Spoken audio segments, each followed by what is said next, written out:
অভিশপ্ত শয়তান থেকে মহান আল্লাহর নিকট আশ্রয় চাই। সকল প্রশংসা সমগ্র বিশ্বের প্রতিপালক মহান আল্লাহর জন্য। রাহমান ও রাহিম আল্লাহ তাআলার নামে সূরা আজ-জুমার এর বাংলা সরল অনুবাদ শুরু করছি। এই কিতাব আল্লাহ তাআলার পক্ষ হতে অবতীর্ণ, যিনি পরাক্রমশালী প্রজ্ঞাময়। আমি আপনার প্রতি সত্য সহকারী কিতাব অবতীর্ণ করেছি, অতএব আপনি খাঁটি আনুগত্য সহকারে আল্লাহর ইবাদত করুন। জেনে রাখুন, বিশুদ্ধ দ্বীন একমাত্র আল্লাহর। আল্লাহকে ছাড়া যারা অভিভাবক নির্বাচন করে তারা বলে, আমরা তাদের ইবাদত করি এজন্য যে তারা আমাদেরকে আল্লাহর নিকটে পৌঁছে দেবে। নিশ্চয় আল্লাহ তাদের মধ্যে ফয়সালা করবেন যে বিষয় নিয়ে তারা মতভেদ করছে। নিশ্চয় আল্লাহ তাআলা মিথ্যাবাদী অবিশ্বাসীদেরকে হেদায়েত দান করেন না। আল্লাহ তাআলা যদি কোনো সন্তান গ্রহণ করার ইচ্ছা করতেন, তাহলে তার সৃষ্টির মধ্য হতে যাকে ইচ্ছা তিনি বাছাই করে নিতেন। তিনি পবিত্র, তিনি এক আল্লাহ পরাক্রমশালী। তিনি যথাযথভাবে আকাশ পৃথিবী সৃষ্টি করেছেন। তিনি রাত দ্বারা দিনকে ঢাকেন এবং দিন দ্বারা রাতকে ঢাকেন। তিনি চন্দ্র সূর্যকে করেছেন নিয়মানাধীন। প্রত্যেকটাই নির্দিষ্টকালের জন্য চলছে। জেনে রাখো, তিনি পরাক্রমশালী, ক্ষমাশীল। আল্লাহ তাআলা তোমাদেরকে একটা মানুষ হতে সৃষ্টি করেছেন, অতঃপর তিনি তার থেকে তার স্ত্রীকে সৃষ্টি করেছেন এবং তোমাদেরকে দান করেছেন 8 প্রকার গৃহপালিত পশু। তিনি তোমাদেরকে সৃষ্টি করেন তোমাদের মায়ের পেটে 3টা অন্ধকারের মধ্যে, সৃষ্টির রূপান্তর সহ, সৃষ্টির পরিবর্তন সহ। এই হচ্ছে তোমাদের আল্লাহ, তোমাদের রব। সর্বময় ক্ষমতা তারই, তিনি ছাড়া কোনো উপাস্য নেই। তোমরা কোথায় বিপথে চলছ? তোমরা যদি অকৃতজ্ঞ হও, নিশ্চয় আল্লাহ তোমাদের মুখাপেক্ষী নন। তিনি তার বান্দাদের অকৃতজ্ঞতার উপরে সন্তুষ্ট থাকেন না। তোমরা যদি তার কৃতজ্ঞ হও, তবে তিনি তোমাদের প্রতি সন্তুষ্ট থাকেন। কোনো বহনকারী অপরের বোঝা বহন করতে পারে না। অতঃপর তোমাদের প্রত্যাবর্তন তোমাদের রবের কাছে। তিনি তোমাদের কর্ম সম্পর্কে তোমাদেরকে অবহিত করবেন। নিশ্চয় তিনি সকলের অন্তরের খবর রাখেন। যখন মানুষকে কোনো দুঃখ দুর্দশা স্পর্শ করে, তখন সে তার রবকে একনিষ্ঠভাবে ডাকে।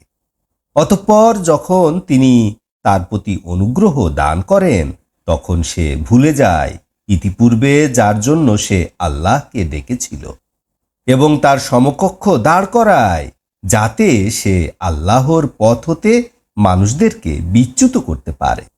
আপনি বলুন, কুফরি অবস্থায় কিছুকাল উপভোগ করো, নিশ্চয় তুমি জাহান্নামের অধিবাসীদের সাথী। যে ব্যক্তি রাতের প্রহরগুলিতে সেজদা অবস্থায়, দাঁড়ানো অবস্থায় আল্লাহর আনুগত্য প্রকাশ করে, পরকালকে ভয় করে, তার রবের রহমতের আশা পোষণ করে, সে কি ওই ব্যক্তির সমান যে ইহা করে না? যারা জানে এবং যারা জানে না, তারা কি উভয় সমান? নিশ্চয় কেবলমাত্র জ্ঞানীরাই উপদেশ গ্রহণ করে। হে আমার বান্দাগণ, যারা ঈমান এনেছে, বলো তোমরা তোমাদের রবকে ভয় করো। এই জগতে যারা কল্যাণকর কাজ করে তাদের জন্য রয়েছে কল্যাণ। আল্লাহর জমিন প্রশস্ত, নিশ্চয় ধৈর্যশীলদেরকে তাদের বিনিময় পরিপূর্ণরূপে দেয়া হবে। আপনি বলুন, আমি নির্ভেজাল আনুগত্য সহকারে আল্লাহর ইবাদত করতে আদিষ্ট হয়েছি এবং আমি আদিষ্ট হয়েছি আমি যেন আত্মসমর্পণকারীদের প্রথম হই।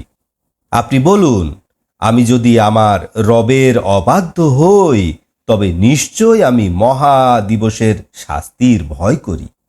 আপনি বলুন, আমি নির্ভেজাল আনুগত্য সহকারে আল্লাহর ইবাদত করব। তোমরা আল্লাহ ছাড়া যার ইচ্ছা তার ইবাদত করো। আপনি বলুন, নিশ্চয়ই প্রকৃত ক্ষতিগ্রস্ত তারা, যারা কিয়ামতের দিনে নিজদের এবং নিজদের পরিবারবর্গের ক্ষতি সাধন করে। জেনে রাখো, ইহাই হচ্ছে সুস্পষ্ট ক্ষতি। তাদের উপরে থাকবে আগুনের আবরণ এবং নিচেও থাকবে আগুনের আবরণ। ইহা দ্বারা আল্লাহ তাআলা তার বান্দাদেরকে সতর্ক করেন, হে আমার বান্দাগণ, আমাকে ভয় করো। যারা তাগুদের ইবাদত হতে দূরে থাকে এবং আল্লাহ অভিমুখী হয়, তাদের জন্য সুসংবাদ। হে আমার বান্দাগণ, সুসংবাদ গ্রহণ করো। যারা কান লাগিয়ে কথাগুলো শোনে এবং ভালো কথাগুলি গ্রহণ করে, তাদেরকে আল্লাহ তাআলা হেদায়েত দান করে থাকেন এবং তারাই জ্ঞানী। যার উপরে আল্লাহর পক্ষ থেকে শাস্তির আদেশ নির্ধারিত হয়ে আছে, ওই ব্যক্তিকে আপনি কি মুক্তি দিতে পারবেন যে জাহান্নামে আছে? তবে যারা তাদের রবকে ভয় করে, তাদের জন্য রয়েছে অট্টালিকা, যার উপরে আছে আরও অট্টালিকা, যা উজ্জ্বল, যার পাদদেশ থেকে নহর প্রবাহিত। আল্লাহর ওয়াদা, আল্লাহ তাআলা ওয়াদা খেলাপ করেন না। আপনি কি দেখেন না, নিশ্চয় আল্লাহ তাআলা আকাশ হতে বৃষ্টি বর্ষান, অতঃপর উহা মাটিতে ঝর্ণা রূপে প্রবাহিত করেন, অতঃপর উহার সাহায্যে ফসল উৎপন্ন করেন, যার রং হয় নানাবিধ। অতঃপর উহা শুকিয়ে যায়, অতঃপর আপনি উহা দেখতে পাবেন হলুদ রঙের, অতঃপর উহা খড়কুটোয় পরিণত করেন। নিশ্চয় এর মধ্যে রয়েছে উপদেশ জ্ঞানীদের জন্য। আল্লাহ ইসলামের জন্য যার বক্ষ খুলে দেন এবং সে তার রবের পক্ষ হতে আলোর মধ্যে অবস্থান করে। আল্লাহর উপদেশ হতে কঠোর হৃদয় বিশিষ্টদের জন্য ধ্বংস, তারা স্পষ্ট ভুল পথে রয়েছে। আল্লাহ তাআলা উত্তম বাণী সহকারে কিতাব নাজিল করেন, যার আয়াতগুলো একটার সাথে অপরটার মিল রয়েছে, যা বারবার পাঠ করা হয়। যারা তাদের রবকে ভয় করে, উহাতে তাদের চামড়া শিহরিয়ে ওঠে, অতঃপর তাদের চামড়া নরম হয় এবং তাদের অন্তরগুলো আল্লাহর স্মরণে মগ্ন হয়, এবং ইহাই হচ্ছে আল্লাহর পথ নির্দেশ। তিনি যাকে ইচ্ছা উহা দ্বারা হেদায়েত দান করেন। যাকে আল্লাহ তাআলা বিপদগামী করেন, তার কোনো পথপ্রদর্শক নেই। যে ব্যক্তি তার মুখমণ্ডল দ্বারা কিয়ামতের দিন কঠিন শাস্তি ঠেকাতে চেষ্টা করবে, সে কি মুমিনদের মতো? এবং জালিমদেরকে বলা হবে, যা উপার্জন করতেছিলে তারই শাস্তি ভোগ করো। তাদের পূর্ববর্তীগণও অস্বীকার করেছিল, অতঃপর তাদের কাছে এমনভাবে শাস্তি এসেছিল যা তারা টের পায়নি। তাদেরকে আল্লাহ তাআলা দুনিয়ার জীবনে অপমানের স্বাদ গ্রহণ করালেন, এবং পরকালের শাস্তি তো সবচেয়ে বড়, যদি তারা জানত। এই কোরআনের মধ্যে আমি মানুষের জন্য সর্বপ্রকার দৃষ্টান্ত উপস্থিত করেছি, যাতে তারা উপদেশ গ্রহণ করতে পারে। সরল সহজ আরবি ভাষায় অবতীর্ণ কোরআন, যাতে তারা সাবধান হতে পারে। আল্লাহ তাআলা একটা উদাহরণ দিচ্ছেন। এক ব্যক্তির একাধিক মালিক আছে, যারা পরস্পর বিরোধী। অপর ব্যক্তি একজনের কাছেই আত্মসমর্পণকারী। উদাহরণ দুটি কি সমান? সমস্ত প্রশংসা আল্লাহর, কিন্তু তাদের অধিকাংশই উহা জানে না। নিশ্চয় আপনিও মরণশীল এবং নিশ্চয় তারাও মরণশীল। অতঃপর নিশ্চয় তোমরা কিয়ামতের দিন তোমাদের রবের সম্মুখে বাক্য বিনিময় করবে। হক ও বাতিল, জালিম ও মাজলুমের মধ্যে বাক্য বিনিময় হবে। ওই ব্যক্তির চেয়ে কে বড় জালিম, যে আল্লাহ সম্বন্ধে মিথ্যা বলে এবং তার কাছে সত্য আসার পরে সত্যকে অস্বীকার করে? জাহান্নাম কি অবিশ্বাসীদের ঠিকানা নয়? এবং যে সত্য নিয়ে আসে এবং সত্যকে সমর্থন করে, তারাই আল্লাহকে ভয় করে। তাদের জন্য রয়েছে সব কিছু তাদের রবের কাছে, যা তারা চাইবে এবং ইহা হচ্ছে পুরস্কার সৎকর্মপরায়ণদের জন্য। আল্লাহ তাআলা তাদের খারাপ আমলগুলি ক্ষমা করে দিবেন এবং নেক আমলগুলির উত্তম পুরস্কার দান করবেন। আল্লাহ তাআলা কি তার বান্দার জন্য যথেষ্ট নয়? তারা আপনাকে আল্লাহ ছাড়া অন্যদের ভয় দেখায়। যাকে আল্লাহ তাআলা বিপদগামী করেন তার জন্য কোনো পথপ্রদর্শনকারী নেই। আল্লাহ তাআলা যাকে পথ দেখান তাকে বিপদগামীকারী কেউ নেই। আল্লাহ তাআলা কি পরাক্রমশালী প্রতিশোধ গ্রহণকারী নন? আপনি যদি তাদের কাছে জিজ্ঞাসা করেন, আকাশ পৃথিবী কে সৃষ্টি করেছে? অবশ্যই তারা বলবে আল্লাহ। আপনি বলুন, তোমরা কি মনে করো আল্লাহ ছাড়া যাদেরকে তোমরা ডাকো, আল্লাহ যদি আমার কোনো ক্ষতি করেন তারা কি আমার ক্ষতি দূর করতে পারবে? অথবা আল্লাহ যদি আমাকে তার অনুগ্রহ দান করতে চান তবে তারা কি আল্লাহর অনুগ্রহ বন্ধ করে রাখতে পারবে? আপনি বলে দিন, আমার জন্য আল্লাহই যথেষ্ট, নির্ভরকারীগণ যেন তার উপরই নির্ভর করে। আপনি বলুন, হে আমার জাতি, তোমরা তোমাদের অবস্থান থেকে কাজ করতে থাকো, আমিও কাজ করে যাচ্ছি, অনতিবিলম্বে তোমরা জানতে পারবে।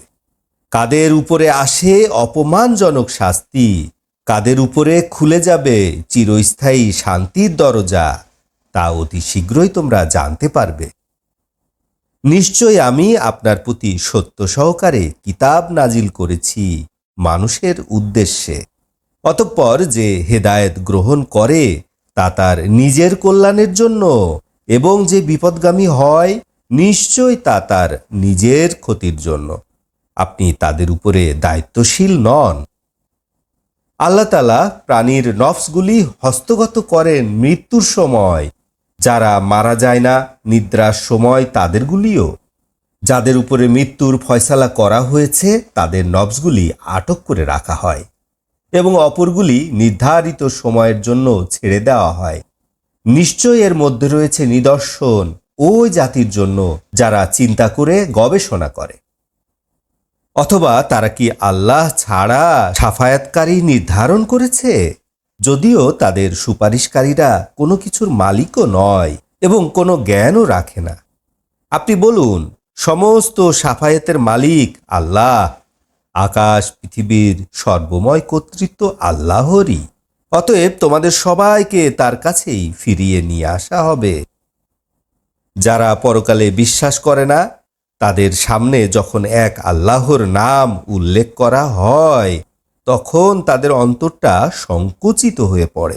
যখন আল্লাহ ছাড়া অন্যদের নাম উল্লেখ করা হয় তখন তারা আনন্দিত হয়। বলুন, হে আল্লাহ, আপনি আকাশ পৃথিবীর আদি স্রষ্টা, দৃশ্য এবং অদৃশ্য সম্পর্কে সম্যক পরিজ্ঞাত। যে বিষয় নিয়ে আপনার বান্দারা মতভেদ করে সে বিষয় আপনি আপনার বান্দাদের মধ্যে ফয়সালা দান করবেন। যারা জুলুম করেছে পৃথিবীর সমস্ত সম্পদ যদি তাদের একজনের জন্য হয় এবং তার সাথে আরও এক পৃথিবীর সম্পদ যদি যোগ হয় এবং কিয়ামতের দিবসে কঠিন শাস্তির মুক্তিপণ হিসাবে দেয়া হয় তবে তা গৃহীত হবে না এবং আল্লাহর নিকট হতে তাদের জন্য এমন কিছু প্রকাশিত হবে যা তারা কল্পনাও করেনি। তাদের কৃতকর্মের ফলগুলো তাদের সামনে প্রকাশিত হয়ে পড়বে এবং যে বিষয়গুলি নিয়ে দুনিয়াতে উপহাস করত ওই জিনিসগুলোই তাদেরকে ঘিরে ধরবে। কোনো বিপদ আপদ যখন মানুষকে স্পর্শ করে তখন সে আমাকে ডাকে, অতঃপর যখন আমি তাকে অনুগ্রহ দান করি তখন সে বলে, আমি নিজ জ্ঞানের বলে উহা অর্জন করেছি। বরং ইহা পরীক্ষা, কিন্তু তাদের অধিকাংশ ইহা জানে না। তাদের পূর্ববর্তীগণ একথাই বলেছে, তাদের উপার্জন তাদের কোনো উপকারে আসেনি। তাদের উপার্জনের শাস্তি তাদের উপর আপতিত হয়েছে এবং এদের মধ্যে যারা জুলুম করে তাদের উপার্জনের শাস্তি তাদের উপরে এসে পৌঁছবে। তারা আল্লাহকে অক্ষম করে তুলতে পারবে না। তারা কি জানে না যে আল্লাহ তাআলা যাকে ইচ্ছা তাকে জীবন সামগ্রী বাড়িয়ে দেন, যাকে ইচ্ছা কমিয়ে দেন। নিশ্চয়ই এর মধ্যে রয়েছে নিদর্শন সমূহ ওই জাতির জন্য যারা বিশ্বাস রাখে। আপনি বলুন, হে আমার বান্দারা যারা নিজদের উপরে অত্যাচার করেছে, তোমরা আল্লাহর রহমত হতে নিরাশ হও না। নিশ্চয় আল্লাহ তাআলা তোমাদের সমস্ত গুনাহ ক্ষমা করে দিবেন। নিশ্চয় আল্লাহ তাআলা ক্ষমাশীল, দয়াবান। তোমরা তোমাদের প্রতিপালকের দিকে ফিরে এসো এবং তার কাছে আত্মসমর্পণ করো শাস্তি এসে যাওয়ার পূর্বে।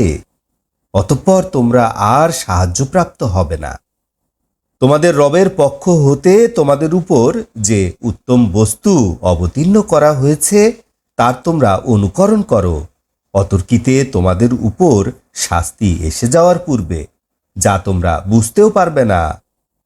কাউকে যেন কথা বলতে না হয়, হে আমার পরিবার, আল্লাহর বিষয় আমি অত্যন্ত অবহেলা করেছি, আমি ঠাট্টাকারীদের দলভুক্ত ছিলাম। কথাও যেন বলতে না হয়, আল্লাহ আমাকে হেদায়েত দান করলে আমি মুত্তাকি হতে পারতাম। শাস্তি দেখে কারো যেন কথা বলতে না হয়, আমার পক্ষে যদি পৃথিবীতে ফিরে যাওয়া সম্ভব হতো তবে আমি সৎকর্মপরায়ণদের অন্তর্ভুক্ত হতাম।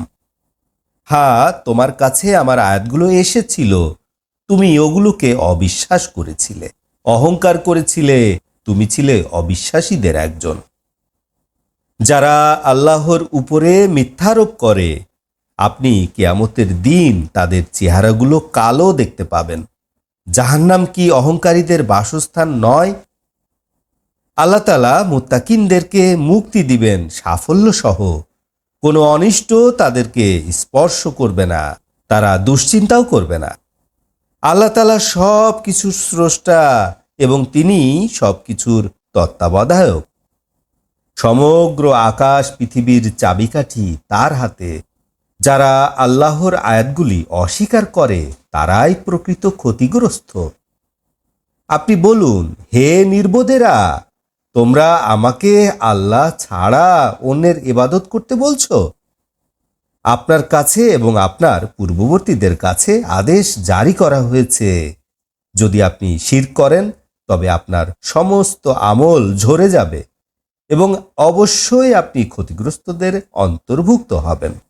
বরং আল্লাহ, আপনি তার ইবাদত করুন এবং কৃতজ্ঞতা জ্ঞাপনকারী হন। তারা আল্লাহর যথোপযুক্ত সম্মান দিল না, অথচ কিয়ামতের দিন 7 পৃথিবী তার হাতের মুষ্টিতে থাকবে এবং 7 আকাশ জড়ানো থাকবে তার ডান হাতে। তিনি সবার উপরে, তার সাথে যে অংশীদার সাব্যস্ত করা হয় তা হতে তিনি পবিত্র। সিংহায় ফুঁক দেয়া হবে। আল্লাহ যাদেরকে ইচ্ছা করবেন তারা ব্যতীত আকাশ পৃথিবীর মাঝে যারা আছে সবাই বেহুশ হবে। অতঃপর দ্বিতীয় ফুৎকার দেয়া হবে, মুহূর্তের মধ্যে তারা দাঁড়ানো অবস্থায় তাকাতে থাকবে। পৃথিবী তার রবের নূরের সাহায্যে আলোকিত হবে। আমলনামা উপস্থাপন করা হবে, নবীগণকে এবং সাক্ষীগণকে উপস্থিত করা হবে। তাদের উপরে জুলুম করা হবে না এবং প্রত্যেকটা মানুষ যা করেছে তার পুরোপুরি প্রতিদান দেয়া হবে। এবং ওরা যা করতেছে আল্লাহ তাআলা তা ভালোভাবে জানেন। অবিশ্বাসীদেরকে জাহান্নামের দিকে দলে দলে তাড়িয়ে নিয়ে যাওয়া হবে। অতঃপর যখন তারা জাহান্নামের কাছে গিয়ে উপস্থিত হবে তখন উহার দরজাগুলো খুলে দেওয়া হবে এবং জাহান্নামের দারোগা তাদেরকে জিজ্ঞাসা করবেন, তোমাদের কাছে তোমাদের মধ্য হতে রাসূল এসেছিল না, যারা তোমাদের উপরে তোমাদের রবের আয়াতগুলো পাঠ করত এবং এই দিনের সাক্ষাৎ সম্পর্কে তোমাদেরকে সতর্ক করত? তারা বলবে, হ্যাঁ, বরং শাস্তির আদেশ কাফিরদের উপর অবধারিত হয়ে আছে। তাদেরকে বলা হবে, জাহান্নামের দরজাগুলি দিয়ে প্রবেশ করো, তোমরা তথায় অনন্তকাল থাকবে। কত নিকৃষ্ট অহংকারীদের ঠিকানা! যারা তাদের রবকে ভয় করেছে তাদেরকে দ্রুত দলে দলে জান্নাতের দিকে নিয়ে যাওয়া হবে। যখন তারা জান্নাতের কাছে গিয়ে উপস্থিত হবে তখন জান্নাতের দরজাগুলো খুলে দেওয়া হবে এবং পাহারাদাররা বলবেন, আপনাদের উপরে শান্তি বর্ষিত হোক, আপনারা আনন্দিত হন, অনন্তকালের জন্য তথায় প্রবেশ করুন। অতঃপর জান্নাতবাসীরা বলবে, সমস্ত প্রশংসা ওই আল্লাহর, যিনি তার প্রতিশ্রুতিকে সত্যে পরিণত করেছেন এবং আমাদেরকে জান্নাতের উত্তরাধিকারী বানিয়েছেন। আমরা জান্নাতের যেখানে ইচ্ছা সেখানে বসবাস করতে পারব। কত উত্তম পুরস্কার সৎকর্মপরায়ণকারীদের জন্য। আপনি ফেরেশতাদেরকে দেখতে পাবেন, তারা চতুর্দিক হতে আল্লাহর আরশকে ঘিরে তাদের রবের পবিত্রতা এবং প্রশংসা জপনা করছে এবং তাদের মধ্যে ন্যায়সঙ্গতভাবে ফয়সালা করা হবে এবং বলা হবে, আলহামদুলিল্লাহে রাব্বিল আলামিন।